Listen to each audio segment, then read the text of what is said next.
ಮನರೇಗಾ ಯೋಜನೆಯ ಹೆಸರು ಬದಲಾವಣೆ ವಿರೋಧಿಸಿ ರಾಜ್ಯಾದ್ಯಂತ ಕಾಂಗ್ರೆಸ್ ಪ್ರತಿಭಟನೆ ನಡೆಸುತ್ತಿದೆ. ಕೊಡಗಿನಲ್ಲೂ ಕಾಂಗ್ರೆಸ್ ಪಕ್ಷದಿಂದ ಗುರುವಾರ ಬೃಹತ್ ಪ್ರತಿಭಟನೆ ನಡೆದಿದ್ದು, ಗೋಣಿಗೊಪ್ಪಲುವಿನ ಶ್ರೀ ಉಮಾಮಹೇಶ್ವರಿ ದೇವಾಲಯ ಬಳಿಯಿಂದ ಪೊನ್ನಂಪೇಟೆವರೆಗೆ ಕಾಲ್ನಡಿಗೆ ಜಾಥಾ ನಡೆಯಿತು.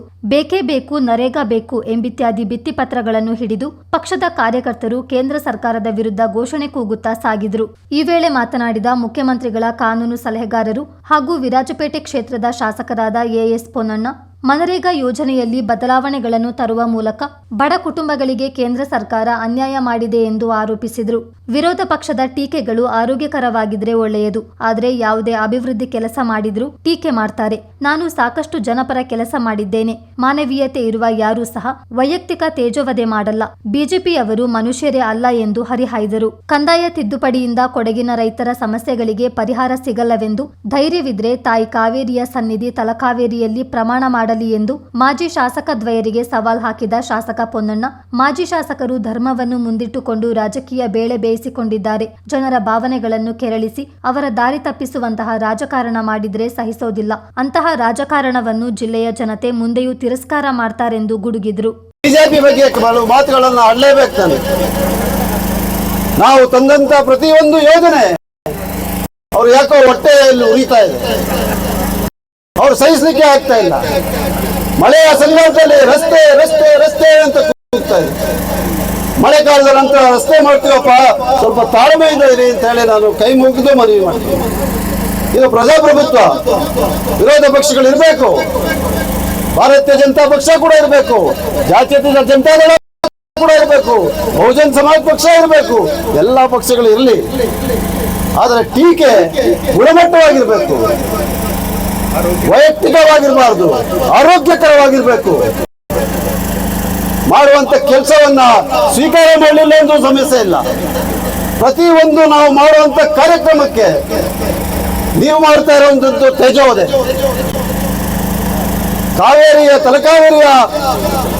ಕಾವೇರಿ ಸಂಕ್ರಮಣದ ಸಂದರ್ಭದಲ್ಲಿ ತಲಕಾವೇರಿಗೆ ನಾನು ಹೋಗಿ ಕಾರ್ಯಕ್ರಮ ಅತಿ ಹೆಚ್ಚು ಯಶಸ್ಸಾಗಿ ಕಾವೇರಿ ಅಮ್ಮೆಯರ ಎಲ್ಲ ಭಕ್ತಾದಿಗಳ ಪ್ರೀತಿಗೆ, ವಿಶ್ವಾಸಕ್ಕೆ, ಆಶೀರ್ವಾದಕ್ಕೆ ನಾನು ಪಾತ್ರರಾದೆ ಅಂತ ಹೇಳುವಂತ ಒಂದೇ ಕಾರಣಕ್ಕೆ ನನಗೆ ಸೂತಕ ಹೋಗಬಾರ್ದಿತ್ತು ಅಂತ ಹೇಳಿ ಸೃಷ್ಟಿ ನನಗೆ ಸೂತಕ ಅಂತ ಭಾರತೀಯ ಜನತಾ ಪಕ್ಷದ ಜಿಲ್ಲಾಧ್ಯಕ್ಷ ತೀರ್ಮಾನ ಮಾಡೋದಾಗಿದ್ರೆ ಇದು ಯಾವ ಸಂಪ್ರದಾಯ?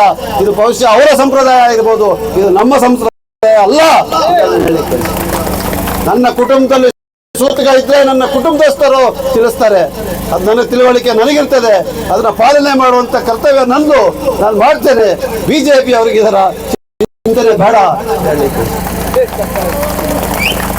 ನಾವು ಪ್ರತಿಯೊಂದು ಕಾರ್ಯಕ್ರಮವನ್ನ ಮಾಡ್ಕೊಂಡು ಬರ್ತಾ ಇದ್ದೀವಿ. ನೀವು ಪ್ರತಿಯೊಂದು ಸಂದರ್ಭದಲ್ಲಿ ವೈಯಕ್ತಿಕ ತೇಜವಧೆ ಅದು ಬಹಿರಂಗವಾಗಿ ಮಾಡಕ್ ಸಾಧ್ಯ ಧೈರ್ಯ ಇಲ್ಲ ನಿಮ್ಗೆ. ಯಾರೋ ಕಾಲ್ಪನಿಕ ವ್ಯಕ್ತಿಗಳ ಮೂಲಕ ಇವತ್ತು ಮಾಧ್ಯಮಗಳಲ್ಲಿ ಮತ್ತು ಸುದ್ದಿ ಮಾಧ್ಯಮಗಳಲ್ಲಿ ಬಿಡುವಂತ ಕೆಲಸವನ್ನು ಮಾಡ್ತಾ ಇದ್ದೀವಿ. ಮೊನ್ನೆ ಯಾವುದೊಂದು ಘಟನೆ ನಡೆಯಿತು. ಅದಕ್ಕೆ ಯಾರೋ 4 ಬಾಡಿಗೆ ಮಾಧ್ಯಮದವರನ್ನ ಹಿಡ್ಕೊಂಡು ಪೊನ್ನಣ್ಣ ಅವರಿಂದ ಮೋಸ ಅಂತ. ನಾನೇ ಅವ್ರಿಗೆ ಯಾರಿಗೂ ಒಬ್ಬರು ಮೋಸ ಮಾಡ್ಲಿಕ್ಕೆ.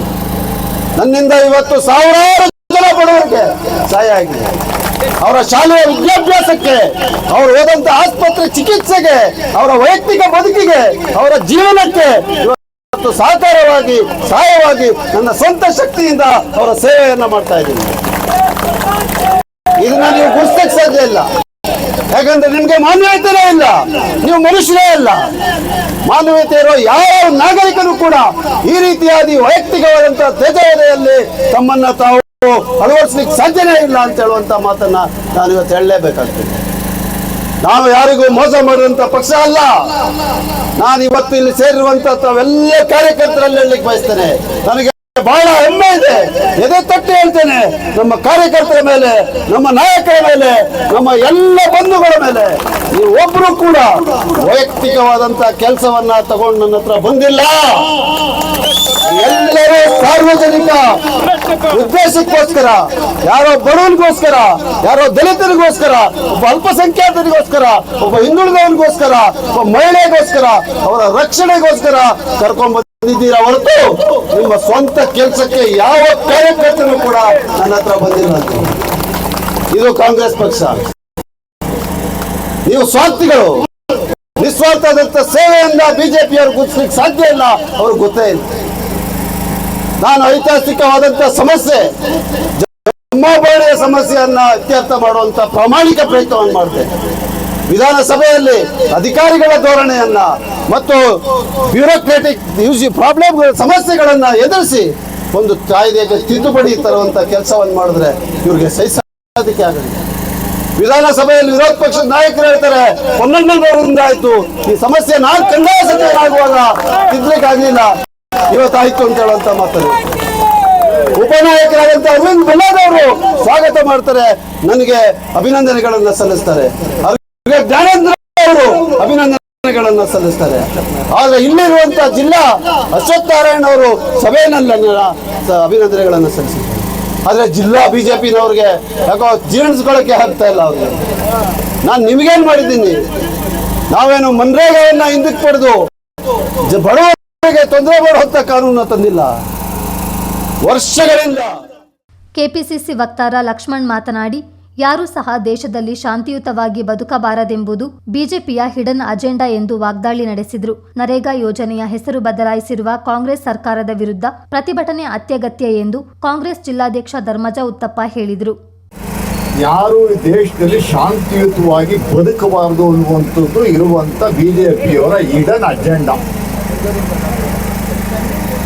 ನಿನ್ನೆ ತಾನೇ ನಿರ್ಮಲಾ ಸೀತಾರಾಮನ್ ಅವರು, ನಿರ್ಮಲಾ ಅಖ್ತಾರ್ ಅವರು ಬಜೆಟ್ ಮಂಡನೆ ಮಾಡಿದ್ದಾರೆ.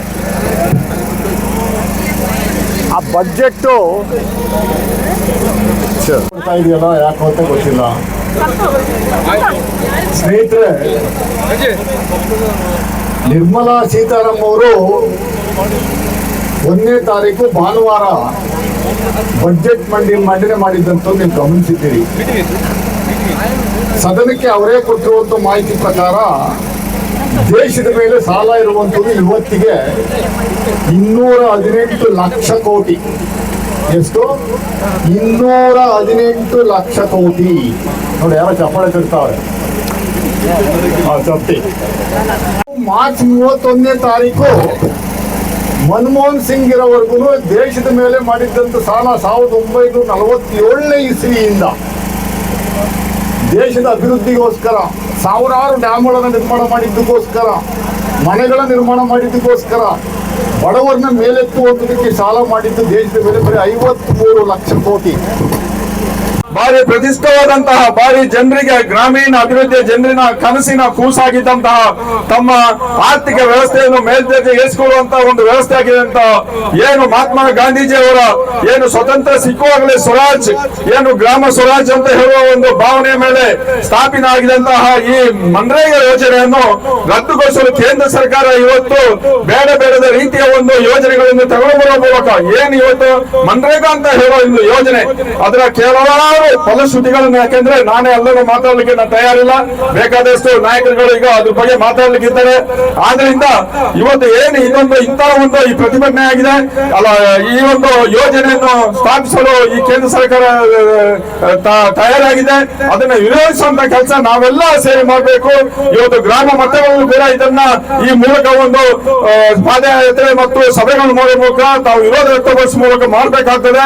ಈಗಾಗಲೇ ಈ ನಮ್ಮ ಚೊಂಬು ಮತ್ತು ಪರಾಜಯ ಮತ್ತು ಸಂಪಾಜೆ ಅವರು ಈಗ ನನ್ನ ಜೊತೆ ಫೋನ್ ಮಾಡಿ, ಇಲ್ಲ ನಮ್ಮ ಪಂಚಾಯತ್ ಮಟ್ಟದಲ್ಲಿ, ಹೋಬಳಿ ಮಟ್ಟದಲ್ಲಿ ಸಾವಿರಾರು ಜನರನ್ನು ಸೇರಿಸಿ ಈ ತರದ ಒಂದು ಕಾರ್ಯಕ್ರಮ ಮಾಡಿ ಜನರಿಗೆ ಮುಟ್ಟಿಸುವಂತ ಕೆಲಸ ಮಾಡ್ತೀವಿ ಅಂತ ಕೂಡ ಈಗ ಹೇಳಿದ್ದಾರೆ.